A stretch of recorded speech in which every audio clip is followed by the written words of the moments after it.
Recognize any of these? These are some of the most famous Pixar scenes that almost everyone's familiar with. But what makes them so special?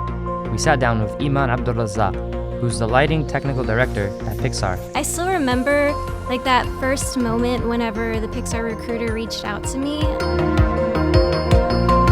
There's this saying at Pixar that goes, story is king. I would say even the stylistic kind of experimentations and advancements kind of are also driven by the story. The intersection of technology and animation and art was kind of the thing that created Pixar. Welcome to the Journey Tellers podcast. I was born and raised in Texas. I went to school at Texas A&M University, where I studied visualization. It was kind of that program. It was kind of a combination of animation, graphic design, and gaming, and you can choose what route you wanted to specialize in. I also did animation. But yeah, so then I graduated. I moved to Vancouver for about 2 years, where I worked in the visual effects industry. And then I moved to the Bay Area to work at Pixar as a lighting technical director. So yeah, that's just a short overall kind of summary. Nice, that's really cool, yeah. So a lot of people have a dream job of working at Pixar. So can you talk about how that happened, how that all went down? Yeah, so I feel I kind of got really, really lucky overall, but I still remember that first moment whenever the Pixar recruiter reached out to me. It was after I spent a really long time creating my website with my portfolio and everything, and I did the cover letter, had my sisters help me with the cover letter because I kind of stink at writing, but yeah, so I put a lot of effort into the application that I did, and then whenever I got that first email back, it was the recruiter asking me for the code that I had on the website. She wanted the source code and stuff, because I was talking about coding that I've done. So I just remember I was sitting in studio. This was my sophomore year of college, and this was for the Pixar undergraduate program. So it was a specific internship geared towards students who are still in their undergraduate years, and kind of not exactly sure what they want to specialize in yet within the animation industry. So it was kind of it was exactly what I needed at that time. So I just remember that first moment, getting that email and just freaking out. It wasn't even an interview, asking for an interview. It was just her asking me for source code, or to follow up on my application. I was just freaking out. I'm just oh my God, they reached out to me. But yeah, I remember my friends freaking out with me because they were with me. I'm just I got an email from Pixar. But yeah, so I just remember that moment, and the Pixar undergraduate program in particular was kind of the major thing that was kind of a turning point for that my entire kind of path into the animation industry. It kind of helped me solidify what I wanted to specialize in, which was lighting, and it kind of it was a major impact on how I kind of looked at my work going forward, kind of understanding what professional standard is kind of, and what industry standard is, and being okay, that's the goal that I kind of need to reach going forward. So awesome, that's really cool. So could you tell us a little bit about how your childhood led you into animation? Were you interested in it when you were younger? Can you talk about that? Yeah, so ever since I was a little kid, it sounds kind of corny to say this, but I've always been interested in art, and it's kind of funny, I remember when I was super, super young, still in elementary school, it was first grade or something, and they're asking everyone, okay, what do you want to be when you grow up? And I'm just at the time, I'm just okay, I really like art, but I don't think I'm a good enough artist to be an artist, so I'm going to be a cartoon artist. And it's just kind of funny that it ended up kind of being that, where it's just I'm not an artist, illustrator or anything, but I'm in the cartoon art realm, just sticking true to what I said when I was 6 years old. So yeah, it just so art classes was something I took all throughout elementary school, middle school, high school, and then when I got to high school, I kind of realized that I really loved art, but I also I really math and science were still a big part of what I liked as well, and I knew that going forward that I wanted to do something that utilized not only my creative skills but also my problem solving and technical skills as well. So for a while I was actually considering architecture as well, because that's kind of like in the same realm as well, where it like utilizes both like design skills and also like problem solving as well, like with math and science. So that was like a path that I like thought of as well. But I think the thing that kind of drew me towards animation in the long run was like, one, it was just like the aspect of it kind of being more fine art driven versus design driven, because architecture is kind of really really design based. But animation, it's a little bit kind of like, it feels more like fine art based, like drawing and painting kind of based. And then the other thing was just like the storytelling aspect of just like the idea of being able to, like, even if like I didn't have like the particular skill set to like be a story artist or like a writer or something, like the ability to like kind of like be in that world and like supporting it with like whatever skills I had, I thought was really like a really cool idea to pursue. Wow, that's really cool, yeah. So I noticed that on your portfolio you have like 2D animation, 3D animation, lighting, shading, sculpting, all of that. So what would you say is like your favorite thing to do? And I know you work as like a lighting director, but like I guess did you just experiment with all of those and then just choose lighting? How did that work? Yeah, so a lot of that came from the Pixar undergraduate program. So within that program, they kind of like takes you through all aspects of the technical pipeline. And in school too, I had like the opportunity of kind of just like working in like a little bit of everything within like the 3D animation pipeline. And it was like kind of lighting that I ended up settling on.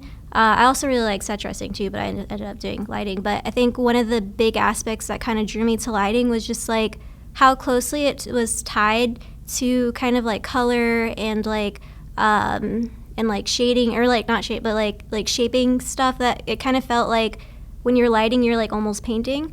I like it's like with like a mouse and like placing lights and stuff, and like, or like placing like little, like we call them like rods, like place shadows and stuff sometimes. But it felt like a lot like painting, like going back to kind of like the roots that I had with like drawing and painting skills and stuff. So and also kind of like there's a lot of other aspects within the animation pipeline that are kind of more driven towards like time-based stuff. So like animation, it's about about how it's like movement and like how it's like moving in like a appealing way and stuff. But with with lighting, it's kind of like, although like the camera is moving and stuff, it's more kind of image based rather than like time and like movement based. And I feel like that's kind of like what I was more comfortable with and what I was like more interested in as well. So yeah, I think that's kind of some stuff that drew me towards lighting. Yeah. That's cool. That's awesome. So could you tell us a little bit about how a character gets developed, like the process of making the character and how it gets to the movie? Could you talk a little about that?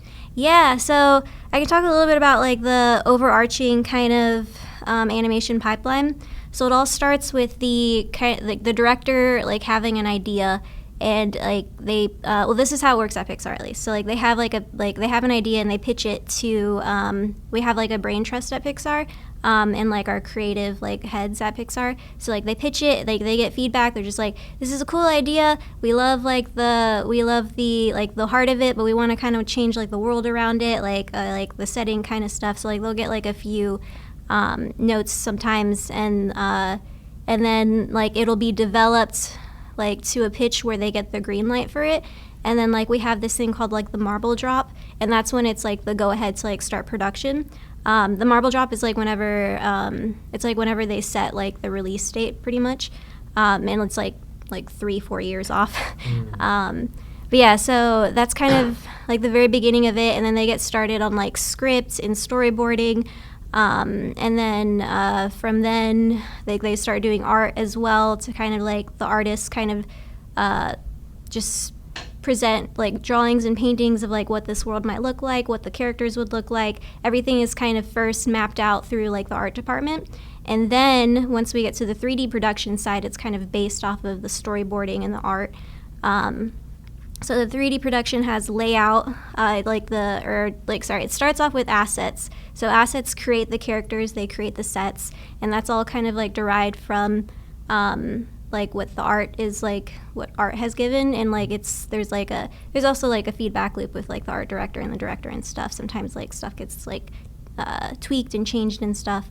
But yeah, so the assets create the characters in the sets, and then it gets to shot production, like once the assets are in like a decent enough place, and shot production starts with the layout, and they kind of create the scenes, they create the shots, they put the camera in there, they put like very, very base animation, and like it's like kind of its namesake, it lays out the scene.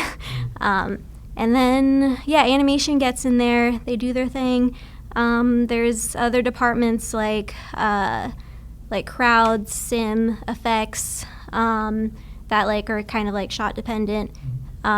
Set dressing as well, as like where they have this like layout, they'll have like the base set, but set dressing has like tons of like little like small detailed props that they'll dress inside the set. So like this table, for example, or like this room would be like the set, but like all the tiny details like these mugs and like these like microphones and stuff will be like dressed in from like an appealing standard and like what makes it look like realistic and lived in. And then it gets to lighting, which is us, and we're kind of like towards the very, very end. And it's so like, yeah, we go in there, we put the lights, we kind of make everything like lit in an appealing way, and also we follow like color scripts as well, which is also from the art department. They kind of like set the mood and color for like major story points, and like we're following kind of like the story in the sense that we need to like hit major like mood directions when it comes to like, okay, this is like a very like emotional dark scene, we need it to be like emotional and like long shadows or whatever. But yeah, that's cool. Yeah, definitely. So you don't think of like when watching one of these movies that there's all these different steps to it, but you mentioned that you also the lighting department takes care of color too, right? Mm-hmm. That's really cool, because I've seen like a lot of things about like the whole emotional psychological part behind all of that, and like how color grading really plays an important role. Like for example, for this podcast, we just go with like a standard, make it look as neutral as possible to make it seem like you're watching someone in real life. But I'm sure in Pixar movies for different scenes, there's a lot that goes into that. So that's really cool. But I wanted to ask you about the storytelling and the powerful messages that Pixar films are known for, because especially storytelling, I think there's like a huge, like one of the main things Pixar films are known for is their storytelling. They have like the 22 rules of storytelling, the Pixar pitch, and like all these different things that they've done. So can you talk a bit about how that works and what role you play in that? Yeah, so like there's like this saying at Pixar that goes, story is king, and it is kind of like story is like, at least at Pixar, it's not the same amongst like the entire animation industry, but like a lot of stake is put into story, and like a lot of care is put into it as well, to the point where it's like sometimes the story will be like changing all the way up until like we're just like, okay, we're getting kind of close, we kind of need to get the story like settled now. But because like they put so much like emphasis on story, like I think everyone kind of understands and like is like okay with like stories like changes last minute, because just like if that's like what's best for the film, then like we'll all work with it to make it kind of the best film that it can be. And lighting in particular, I kind of like mentioned a little bit with like how color and like takes a big part of like how you can perceive a story. Like I'm just thinking of like one shot that I worked on in Turning Red, is when like the mom kind of like goes underneath like May's bed, and like she finds like all the stuff she's been hiding from her, and like like the whole like overarching theme of it was like to keep it like really red and saturated, because like the director kept saying like this is like her secret den of sin.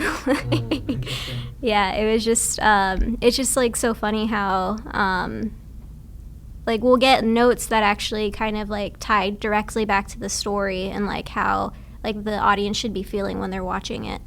Yeah. That's cool. That's awesome. So another question we had was, so Pixar, usually when you think of a Pixar movie, you think of like this unique style that they have like for Toy Story and for Incredibles and all that type of stuff. However, there's like new technologies coming out, right? I know I think Disney developed some kind of technology for hair. Hmm. Like when they were animating hair, they had to develop that, like a whole new technology for that. Yeah, that so, was for Brave. yeah. So how does Pixar maintain its like original style and keep the style that it has while also adapting and using those new technologies? Can you touch on that? Yeah, it's cool because it kind of like ties with the story thing too, where a lot of these new technologies are kind of just like they go hand in hand with like each project. So like there'll be a new project where it's kind of like this type of like style would be like really cool to like that like matches like with this kind of story. So it's kind of I would say like even like the stylistic kind of experimentations and like advancements kind of are also driven by the story. Like with like Turning Red, for example, is like really highly influenced by anime. So like we would get like a lot of our references would be from like Sailor Moon, just like other types of like different anime out there. Sailor Moon was like a really big one. Like for like the nighttime stuff in particular, we were trying to like there's like these like little anime bubbles kind of thing, and like that we were trying to emulate. So yeah, a lot of it is kind of just project by project base. But like I think one aspect of still kind of staying true to the Pixar style is just kind of the like we still do like sequels and stuff too. So like we'll still have like projects that are just like kind of tie back to like the OG Pixar, like Toy Stories. Like we still have like Toy Stories and stuff. And like currently like I'm working on like Inside Out 2. So like we're kind of going back to Inside Out. So it's kind of like it's interesting where it's like we'll get chances to kind of explore more, like when we have like new original stories that like feed the purpose of the story, but then we're still kind of staying true with like our sequels and like ties back to like original Pixar days. That's cool, yeah. So you mentioned you're working on Inside Out too. So are there any behind the scenes aspects of like working at Pixar and just things that you think the audience would be interested in? Yeah, so there's this like one really cool thing that's kind of like a perk of working at Pixar. So before, like, this is part of the process, like, while they're still storyboarding and while they're still writing the script, they don't get in the actual voice actors and actresses, like, while they're still working on stories. So what they have, like, employees at Pixar, like, they do scratch recordings. So, like, I've gotten the chance to kind of do some scratch on Inside Out, too. I've been doing it on other films that are not announced yet. But that's just kind of, like, a really fun, cool perk that I've, like, discovered as, like, a second kind of, like, passion that I've, like, laid on. I'm just like, oh, cool. Like, voice acting is so much fun. But, yeah, that's just one kind of, like, cool thing that's behind the scenes. Oh, that's cool. Awesome. So, as a Muslim, right, have you faced any challenges while you're working at Pixar, or could you touch a little bit about how your faith and work-life balance relate? Yeah, so alhamdulillah, I feel like I haven't run into like that many problems in the animation industry in particular or at Pixar. I have had like kind of narrow misses when I was in the visual effects industry, because visual effects is kind of like a little bit more like you can end up working on like any film, and like sometimes films can have like some pretty like explicit haram stuff, but like at times I just got lucky to where like I was never asked to work on anything that was like against like my own values and stuff. So yeah, I think I just like kind of got lucky where I haven't ran into too many struggles. And it's almost like especially like working in the animation industry, working at Pixar, it's like almost the opposite, where like I'll feel more comfortable being able to kind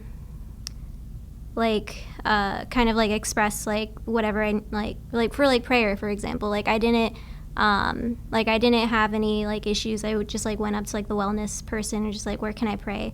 And then she's like, oh, we have like a yoga room, that would be perfect. I'm just like, oh, that's awesome.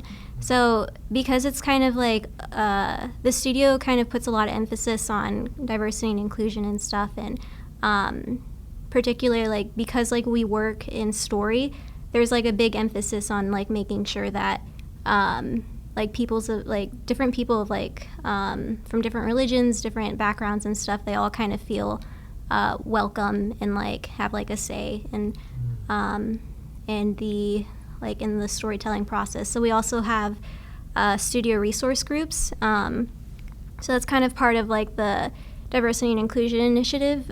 These studio resource groups, we have one for like it's called Pixwana. It's like Southwest Asia, North Africa.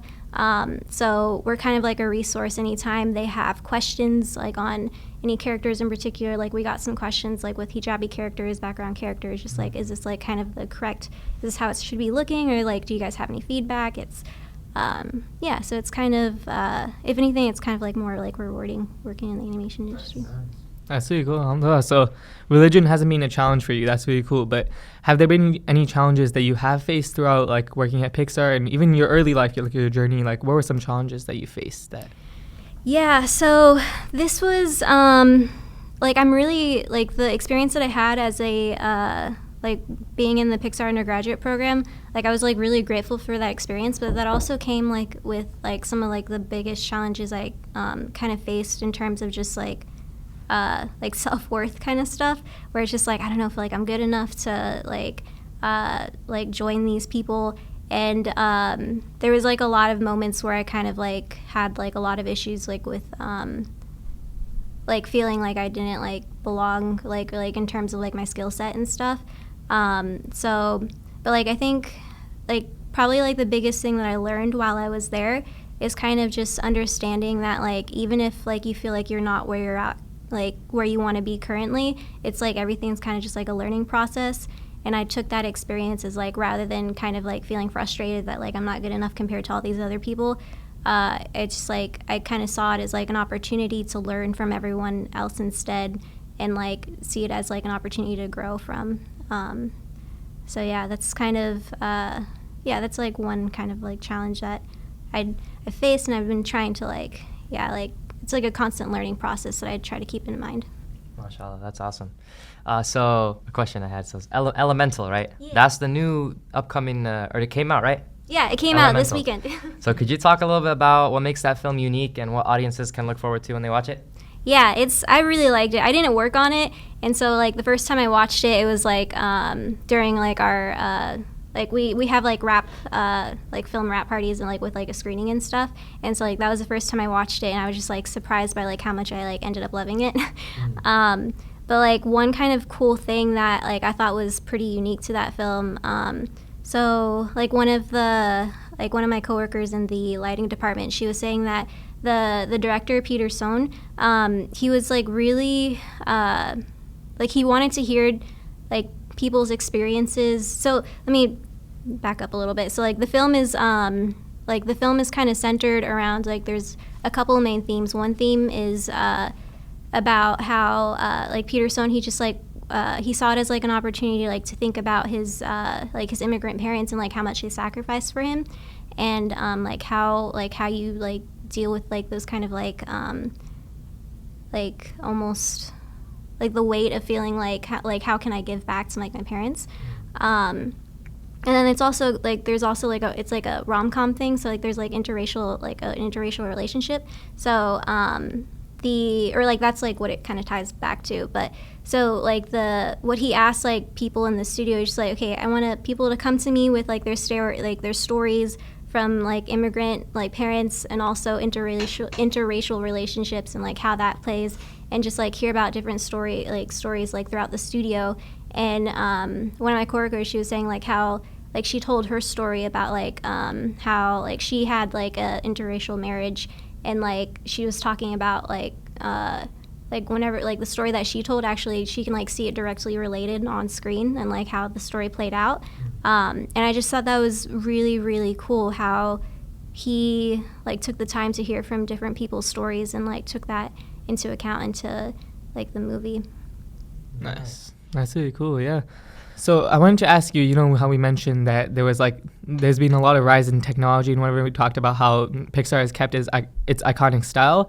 But I wanted to ask you what you think the intersection of like art and technology, it's been evolving a lot, especially with AI, the rise of AI and all of that. So where do you see it in the upcoming years? Like where do you see it helping? Where do you see it like kind of not taking away jobs, but maybe making things easier and like causing a bit of issues, especially like in Pixar, like with animation and all of that?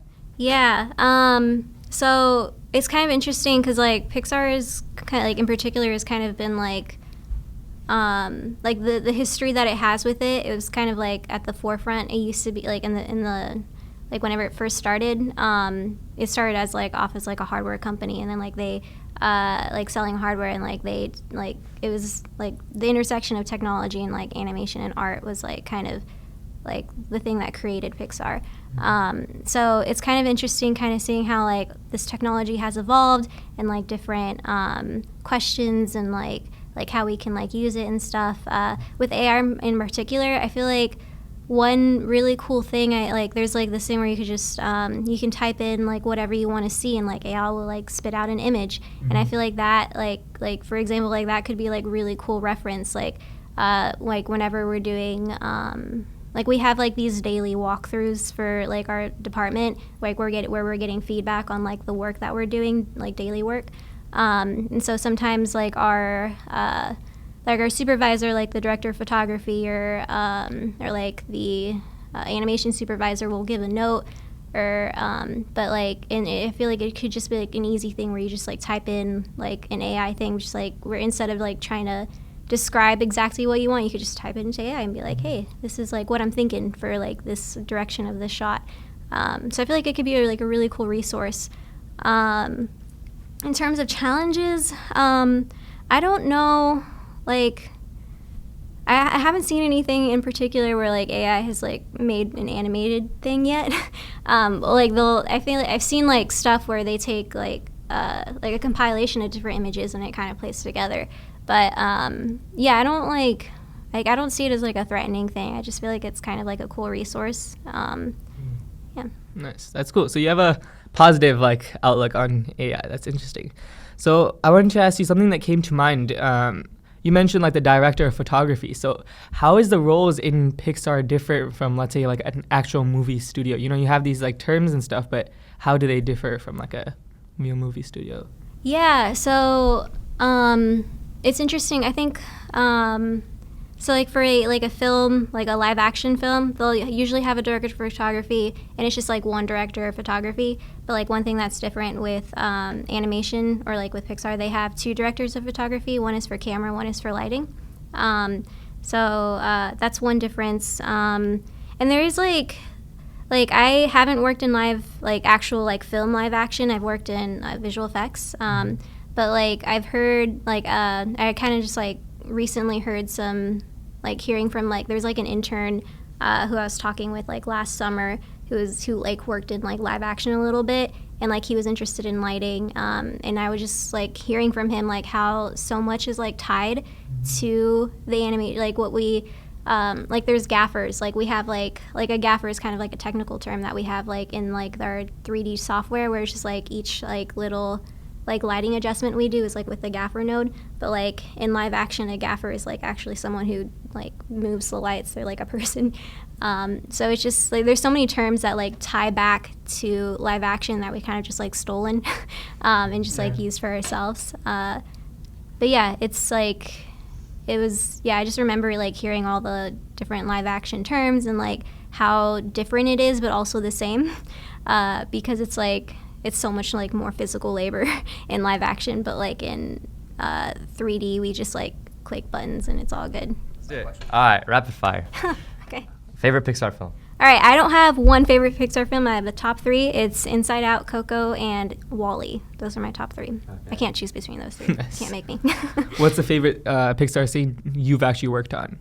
I want to say there was like a scene in Turning Red where like the pandas are like the aunts are like turning into pandas, and it's like a big poof thing. That was fun. It was like a like slow-mo kind of like roar kind of thing. It was cute. That's cool. If you were gonna make a Pixar movie yourself, what would the story be about and why? Oh, that's a hard question. I feel like it would be really, really cool to have like a main Muslim character, you know, like we haven't done that yet. I mean, there's like Aladdin, but it's like not really. So yeah, I feel like that would be really neat. And not even like I like my kind of take on it was like it would be like really cool to have Muslim representation and kind of have like a story that's like a little bit more like not like easy, like still easy to understand from like a wider audience. So where it's just kind of just like like even just like a daily life kind of like Muslim going through their life kind of thing. Yeah. Nice. That's cool. So getting a bit technical here, what's your favorite software for animation in general? Oh, we work in so there's two big softwares that we work in. It's called Katana and Nuke. They're both by the Foundry. Katana is for like the 3D portion of it, and Nuke is for like compositing.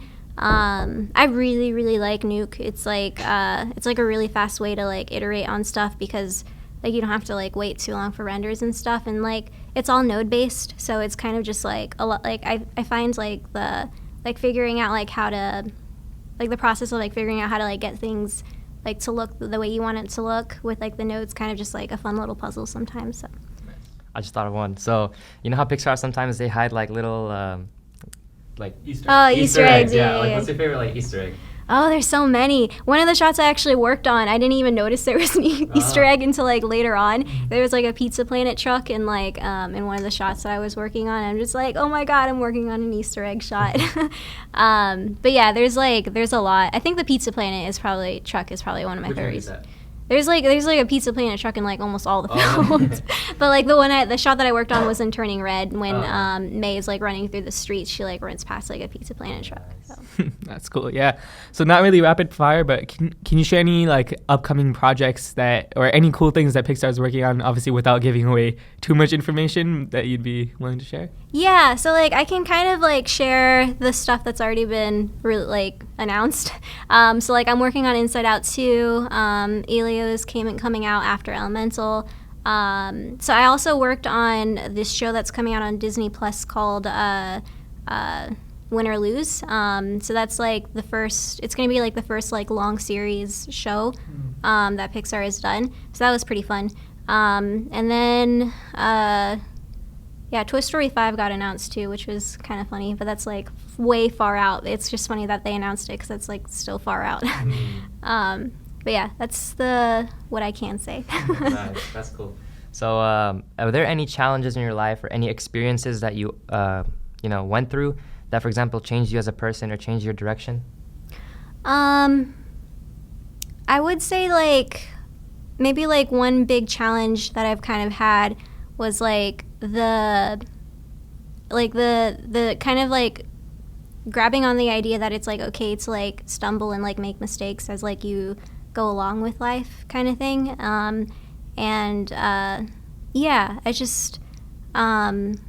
think that is like something that's like kind of just like an overarching challenge that like the idea of like accepting that it's okay to like make mistakes and kind of struggle through things, but kind of also realizing like there's beauty in that as well.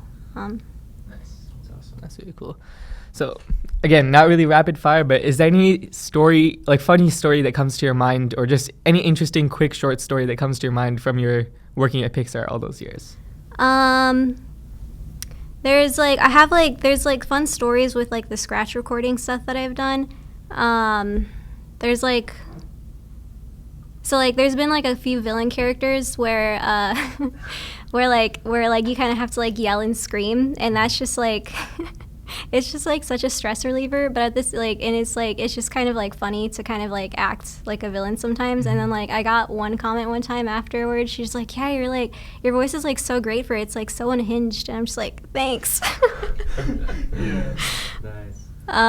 But yeah, so there's just been like so much like fun moments with like all the scratch recordings, and and like the people at Pixar too, like there'll be like tons of jokes sometimes. Like my director of photography right now is just like a really funny person, and Nice. He'll make fart jokes, and like it's great. Oh, that's awesome.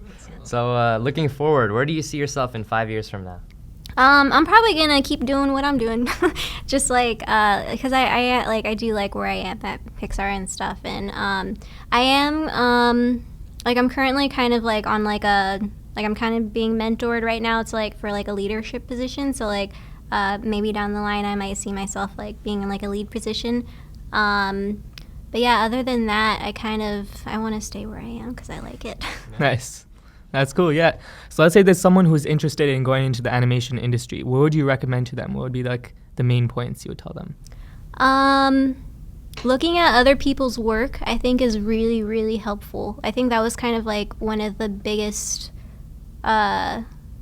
like things that helped me when I was trying to like develop my own kind of style and stuff, is just like kind of seeing what other people are doing.